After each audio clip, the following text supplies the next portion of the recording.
Recuerda que puedes escuchar este audio horas antes de su estreno y sin publicidad suscribiéndote en cesarvidal.tv.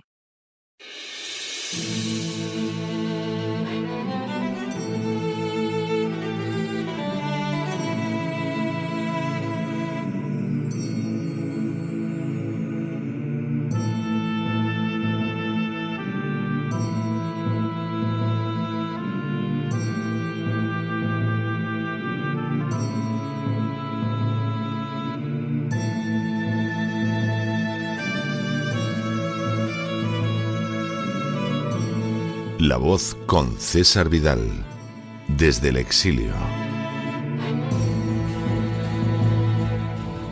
Muy buenos días, muy buenas tardes, muy buenas noches y sobre todo muy bienvenidos a esta nueva singladura de La Voz.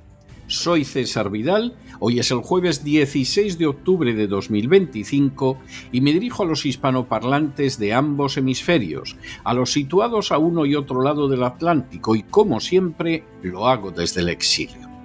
Corría el año 1975 y más concretamente el día 16 de octubre como hoy, cuando el Tribunal Internacional de Justicia de La Haya publicó un dictamen en el que establecía que no existía ningún lazo de soberanía territorial entre el territorio del Sáhara Occidental y el Reino de Marruecos o el complejo mauritano. Precisamente por ello, el tribunal consideraba que tenía que celebrarse el referéndum de autodeterminación del Sáhara que a la sazón propugnaba España. La resolución, jurídicamente impecable, iba directamente en contra de las ambiciones del rey marroquí Hassan II. Apenas unas horas después de conocerse la decisión del Tribunal Internacional de Justicia de La Haya, Hassan II anunció que 350.000 civiles marroquíes protegidos por el ejército iban a dirigirse contra la frontera norte del Sáhara. Al cabo de unos días, el mismo rey la encabezaría sobre la base del derecho islámico. Comenzaba así el drama de la invasión del Sáhara por una dictadura teocrática, un drama que desgraciada y vergonzosamente perdura hasta el día de hoy. En las últimas horas hemos tenido nuevas noticias sobre la agresión de Marruecos contra el Sáhara que cumple ahora medio siglo. Sin ánimo de ser exhaustivos, los hechos son los siguientes. Primero, la presencia española en el Sáhara puede remontarse al siglo XV.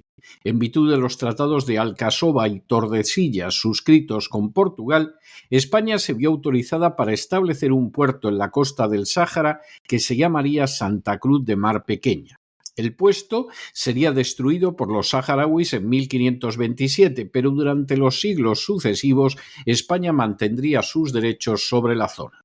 Segundo, así, el 28 de mayo de 1767, España y Marruecos firmaron un tratado en el que este último reino reconocía que sus dominios no llegaban hasta el Sáhara y que la costa de Santa Cruz de Mar Pequeña no era de su jurisdicción.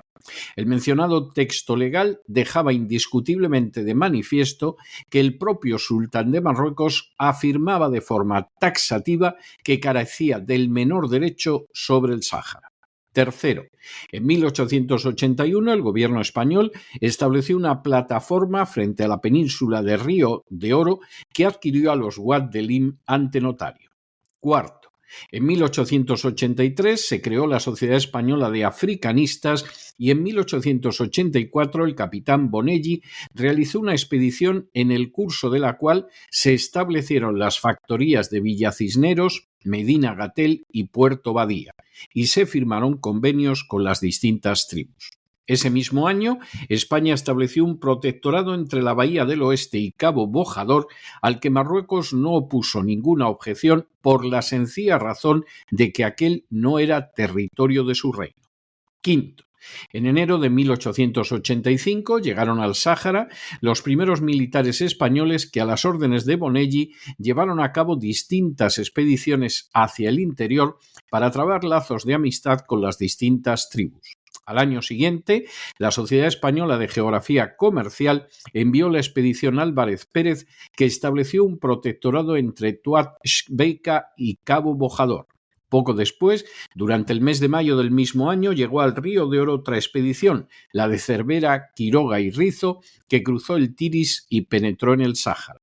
Por parte de los saharauis firmó el emir de Adrar, que todavía en 1892 era desconocido por los marroquíes, por la sencilla razón de que Marruecos no tenía ninguna relación con aquel territorio, aunque lo cierto es que el emir de Adrar sí era un personaje conocido e incluso temido por Francia.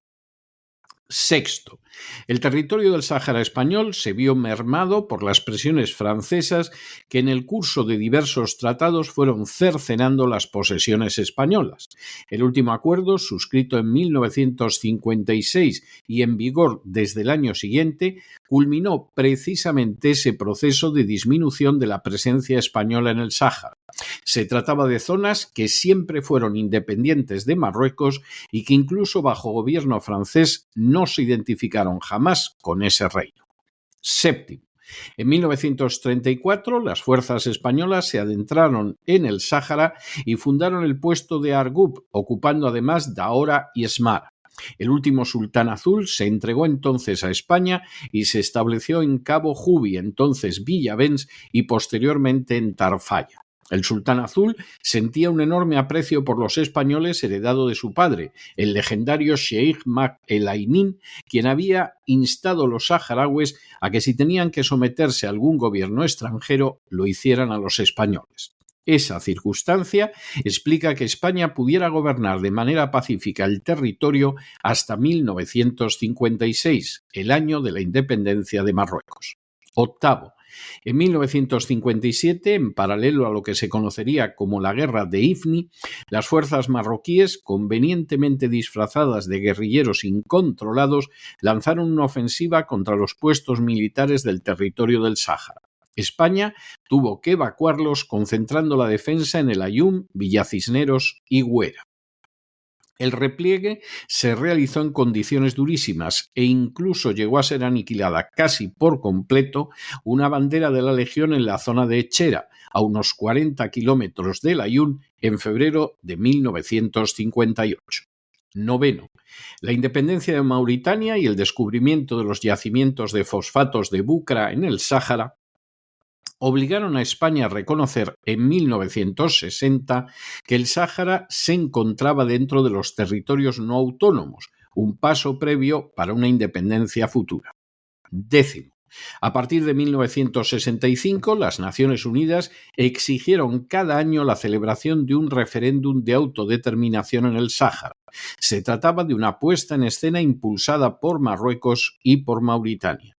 Ese respaldo internacional iba a ser el telón de fondo de un alzamiento militar saharaui en 1967, acaudillado por el Hatri y que concluyó en fracaso.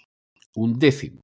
En virtud de un decreto de 11 de mayo de 1967 se creó la Yemá o Asamblea General del Sáhara, auspiciada por España.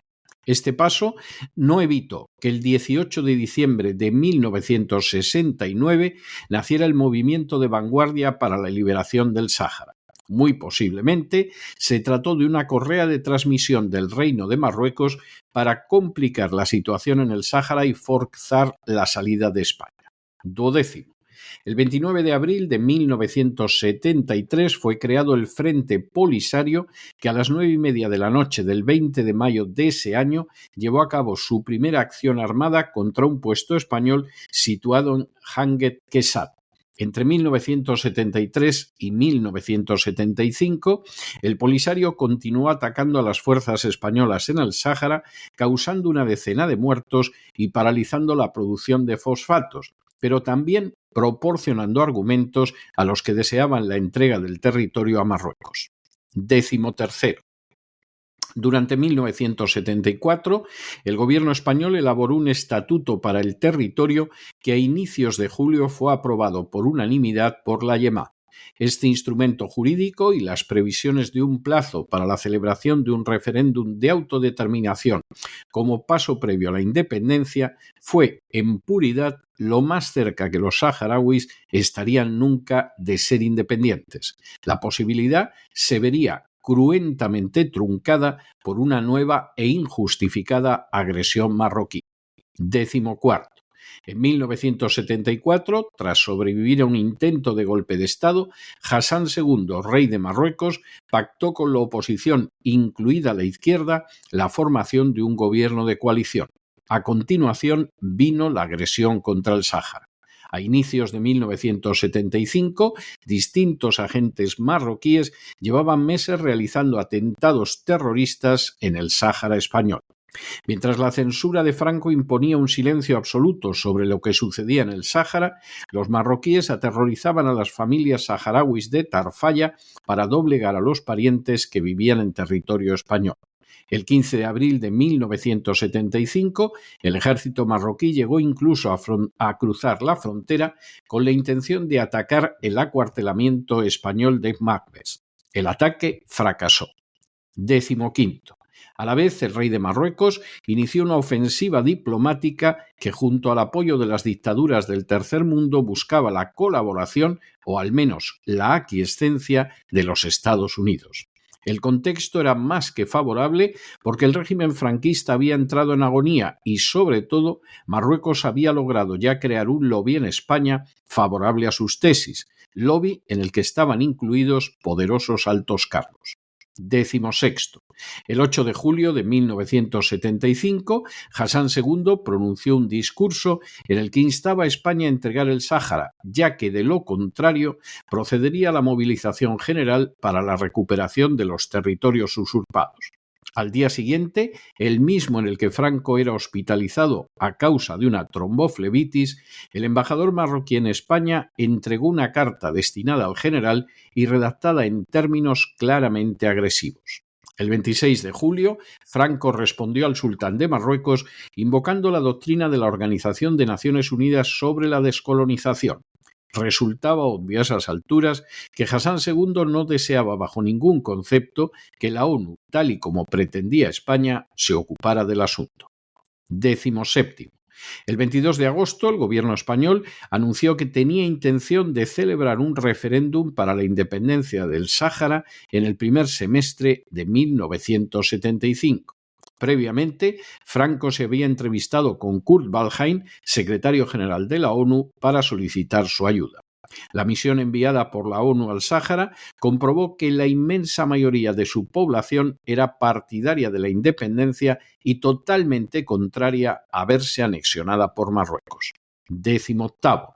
El 17 de septiembre de 1975, Hassan II anunció en el curso de una rueda de prensa su propósito de acudir al Tribunal de Justicia de La Haya.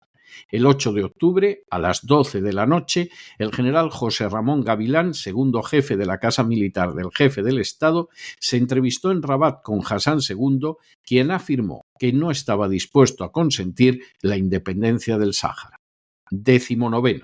El 15 de octubre, Hassan II se entrevistó en Rabat con Henry Kissinger, el secretario de Estado de Estados Unidos. El monarca se presentó como una garantía de estabilidad en una zona donde también se hallaban la Argelia socialista y la indefinida Mauritania. Al parecer, Kissinger aceptó servir de mediador entre Marruecos y España en el deseo de evitar una desestabilización en este último país. 20. En apenas unas horas, las pretensiones marroquíes sufrieron un fuerte revés porque el 16 de octubre de 1975 el Tribunal Internacional de Justicia de La Haya publicó un dictamen señalando que no existía ningún lazo de soberanía territorial entre el territorio del Sáhara Occidental y el Reino de Marruecos. 21. Apenas unas horas después de conocerse la decisión del Tribunal Internacional de Justicia, Hassan II anunció que 350.000 marroquíes protegidos por el ejército se iban a dirigir a la frontera norte del Sáhara. 22. El 17 de octubre se celebró en El Pardo un Consejo de Ministros al que asistió Franco conectado a unos monitores situados en la habitación contigua. Se produjo entonces un durísimo enfrentamiento entre los partidarios de ceder ante Marruecos y los que defendían que había que contener la agresión marroquí recurriendo, si era preciso, al ejército. Finalmente, se impusieron los partidarios de ceder ante Marruecos. 23. El gobierno español envió a encontrarse con Hasán II a José Solís, que administraba negocios de la Casa Real marroquí en España. 24. El 30 de octubre, mientras el príncipe Juan Carlos asumía la jefatura del Estado en funciones, soldados marroquíes invadieron el norte del Sáhara. A las fuerzas españolas se les dio orden de no contenerlos y de limitarse a minar los alrededores del Aaiún. Buen número de los mandos militares españoles era partidario en machacar a los invasores marroquíes y avanzar después hasta Rabat. Habían realizado una precisa planificación militar que les daba como ganadores en una guerra contra Marruecos. Por añadidura, los militares españoles procuraron pasar información al Polisario en vista de la guerra que se avecinaba. 25. El 2 de noviembre, cumpleaños de doña Sofía, Juan Carlos aterrizó en el Aaiún para explicar a los mandos la posición del gobierno. Esa misma jornada, el jefe de la Yemá partía hacia Marruecos para rendir pleitesía a Hasán II en Agadir. En España, Franco era sometido a una intervención quirúrgica. 26. A esas alturas, el entonces príncipe Juan Carlos ya había ofrecido a Estados Unidos la entrega no solo del Sáhara, sino también de Ceuta y Melilla a Marruecos, a cambio de ser coronado rey de España. 27.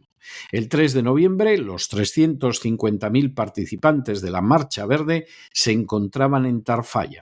Ese mismo día, el primer ministro marroquí Ahmed Osman aseguró al príncipe, a Arias, a Cortina y a Solís que la Marcha Verde penetraría tan solo 10 kilómetros hasta la cercanía de la zona minada. Una vez allí, los marroquíes se detendrían por espacio de 48 horas y luego se retirarían. Acto seguido, se celebrarían conversaciones y España realizaría la transferencia de dominio. 28. El 6 de noviembre, la Marcha Verde invadió el Sáhara. Entre los civiles marroquíes circulaban columnas militares armadas con blindados y autoametralladoras. Al día siguiente, otros 100.000 marroquíes cruzaron la frontera hacia el este. 29. En las horas siguientes, Hasán II dejó bien claro que sin la entrega del Sáhara no disolvería la Marcha Verde. Había calculado que con 30.000 muertos la opinión internacional se inclinaría hacia sus posiciones y estaba dispuesto a alcanzar esa cifra. Finalmente, el gobierno español cedió. 30. El secretario general de la ONU, Kurt Waldheim, espantado ante la posibilidad de una invasión del territorio por Marruecos, propuso que las Naciones Unidas se hicieran cargo del territorio para conducirlo hacia la autodeterminación. Sin embargo, el gobierno de Arias Navarro ya había decidido capitular ante las presiones de Hasán II. 31. Así, entre el 12 y el 14 de noviembre se negociaron los denominados Acuerdos de Madrid, en virtud de los cuales España se comprometía a ceder el Sáhara y además vendía a Marruecos el 65% de las acciones de la compañía que explotaba los fosfatos de Fos-Bucra por 5.850 millones de pesetas que se pagarían en 4 plazos anuales sin interés. 32. Por su parte, Marruecos se comprometía a reconocer a favor de España los derechos de pesca en las aguas del Sáhara a favor de 800 barcos españoles por una duración de 20 años, y concedía derechos en su costa atlántica al norte del paralelo 2740 a 600 barcos españoles y a otros 200 en su costa mediterránea. Una vez más, como había sucedido en IFNI y en acuerdos anteriores, Marruecos no cumplió su parte en los compromisos y España se vio estafada. 33.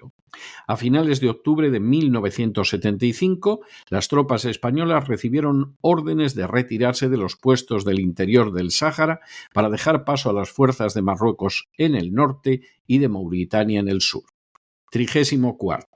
La entrada del ejército marroquí en el Sáhara revistió auténtico carácter de genocidio.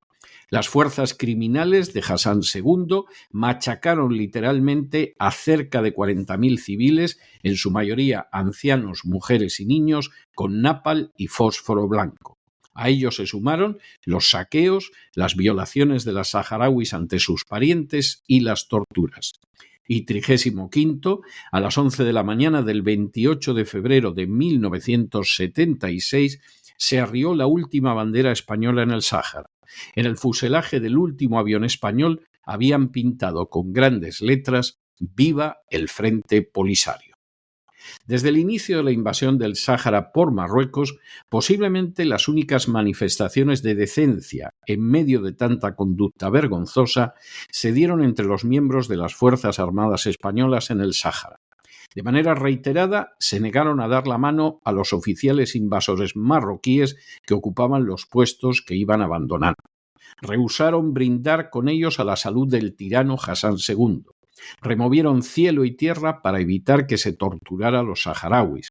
Les proporcionaron medios para resistir a los agresores y en algunos casos incluso llegaron a desertar para unirse a la lucha contra los invasores marroquíes. De hecho, faltó poco para que el cuartel general del ejército marroquí en el Sáhara fuera volado por soldados españoles.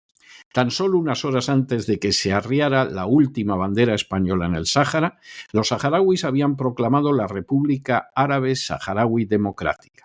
A medio siglo de distancia de la invasión del Sáhara por Marruecos, los saharauis no han dejado de luchar encarnizada y constantemente contra el criminal invasor marroquí.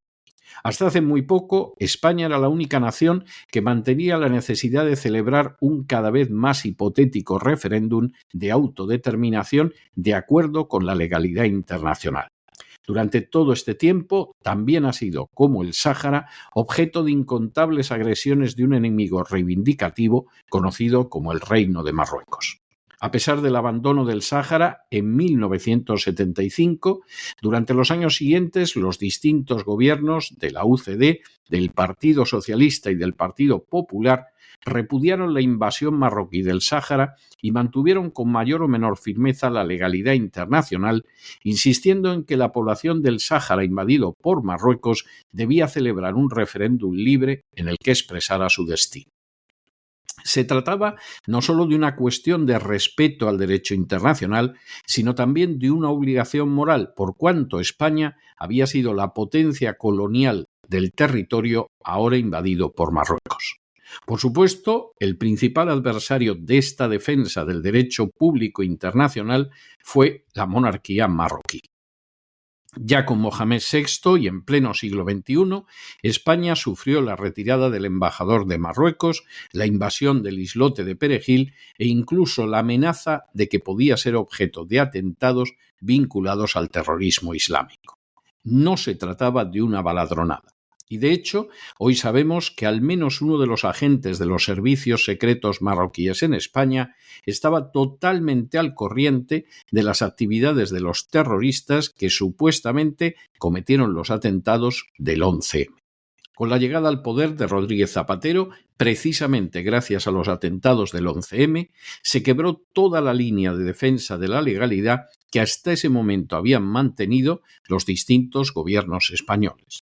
En el verano del año 2004, Moratinos, ministro español de Asuntos Exteriores, anunció que el gobierno al que pertenecía iba a aceptar las pretensiones marroquíes en el Sáhara para evitar que España sufriera un nuevo 11M.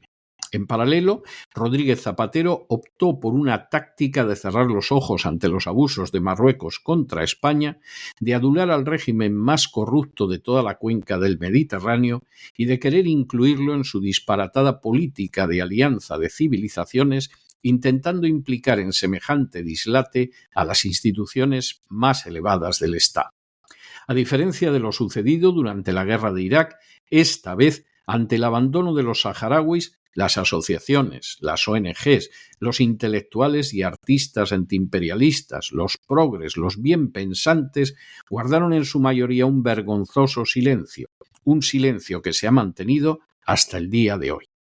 Durante décadas, el expolio del Sáhara por parte de Marruecos ha sido apoyado por lobbies españoles, especialmente en la política y los medios de comunicación, de tal manera que cuando en diciembre de 2020 Donald Trump reconoció la soberanía de Marruecos sobre el Sáhara invadido, prácticamente no hubo protesta alguna.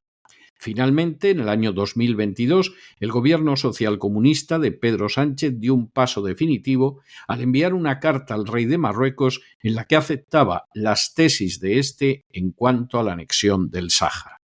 De manera bien reveladora, los miembros del lobby marroquí en España se felicitaron por la decisión de Pedro Sánchez, que no había comunicado previamente a la oposición lo sucedido, y así lo difundieron en distintos artículos de prensa y medios de comunicación. El también socialista Miquel Iceta intentó justificar la capitulación de Sánchez señalando que era para garantizar que Ceuta, Melilla y las Islas Canarias siguieran siendo españolas, lo que implicaba la única manera de defender la integridad territorial de España como un acto de arrodillarse ante una potencia extranjera. Como era de esperar, en un siervo de George Soros, como era el entonces ministro de Asuntos Exteriores de la Unión Europea, Josep Borrell, intentó salvar la cara de la decisión de Pedro Sánchez a pesar de que iba en contra del derecho internacional y de la diplomacia española de las décadas anteriores. La postura de España ante Marruecos viene siendo vergonzosa desde mediados del siglo XX hasta la actualidad. Con Franco, Marruecos se apoderó de Sidi Ifni del Sáhara a la vez que reivindicaba Ceuta, Melilla y las Canarias. Con la democracia, Marruecos invadió Perejil, lanzó miles y miles de inmigrantes ilegales sobre España, no ha dejado de ser un canal del tráfico de drogas y tampoco de presionar para que España se doblegue ante sus designios indecentes de expansión imperial. Todo ello sin contar con el posible papel que Marruecos pudo tener siquiera en el conocimiento de los atentados del 11. Si con Rodríguez Zapatero España comenzó a ceder bochornosamente ante Marruecos, como lo había hecho el último gobierno del general Franco, la situación no mejoró ni mucho menos con Rajoy y daría un paso decisivo a peor con Pedro Sánchez. Finalmente, en contra del derecho internacional, de sus responsabilidades como última potencia colonial y del pueblo saharaui, sometido desde 1975 a una terrible represión por parte de Marruecos, España se ha doblegado precisamente cuando el despótico vecino del sur no deja de invadir su territorio con inmigrantes ilegales, de enviar alijos de droga y de llegar a acuerdos militares con Israel. España es un territorio, dicho sea de paso, que Pedro Sánchez parece menos decidido a defender que el de Ucrania, Letonia o las aguas del Mar Negro. Visto cómo las furcias mediáticas aplaudieron y aplauden la conducta vergonzosa de Sánchez, hay que llegar a la conclusión de que no son pocos los que están de acuerdo en tan horrible traición. Como siempre, quien pagará estos pactos entre las castas privilegiadas y las potencias extranjeras serán los españoles de a pie. Conociendo la trayectoria de Marruecos, pronto exigirá no solo Ceuta y Melilla, sino también unas Canarias, de cuyas aguas territoriales comenzó a apoderarse hace años y que no ha dejado de invadir con ilegales en los últimos tiempos. Y así volverá a cumplirse ese ciego destino que aqueja a España y que se realiza cuando cada siglo, sin excepción desde el siglo XVI, concluye con menos territorio de aquel con que lo comenzó, algo que solo cabe atribuir a la torpeza, la falta de patriotismo, el sectarismo y la codicia de sus castas privilegiadas. Mientras tanto, el pueblo saharaui, abandonado injustamente por la inmensa mayoría de la comunidad internacional, sigue resistiendo por su libertad, su independencia y su soberanía como nación. Pero no se dejen llevar por el desánimo o la frustración, y es que a pesar de que los poderosos muchas veces parecen gigantes, es solo porque se les contempla de rodillas, y ya va siendo hora de ponerse en pie. Mientras tanto, en el tiempo que han necesitado ustedes para escuchar este editorial, la deuda pública española ha aumentado en cerca de 7 millones de euros, y no poco ha sido para favorecer a Marruecos en contra de los intereses nacionales y de los ciudadanos españoles. Muy buenos días, muy buenas tardes, muy buenas noches. Les ha hablado César Vidal desde el exilio. Que Dios los bendiga.